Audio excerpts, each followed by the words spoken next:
দি opinion ট্ৰাষ্টৰ উদ্যোগত 2022 চনত প্ৰতিষ্ঠিত দি অপিনিয়ন নিউজ পৰ্টেলটোৱে ইউটিউব আৰু ফেচবুকৰ জৰিয়তে যুক্তিনিষ্ঠ আৰু নিৰপেক্ষ বাতৰি পৰিৱেশন কৰি অহাটো আপোনালোক নিশ্চয় জ্ঞাত।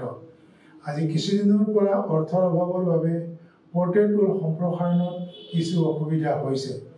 দৰ্শক শ্ৰোতাৰ সমৰ্থন হৈছে আমাৰ পৰ্টেলটোৰ চালিকা শক্তি।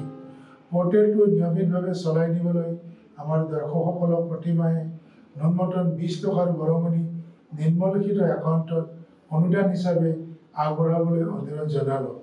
বৰঙণিৰ বাবে QR কোড অথবা ডেছক্ৰিপশ্যন বক্সৰ একাউণ্ট নম্বৰ ব্যৱহাৰ কৰিব পাৰে।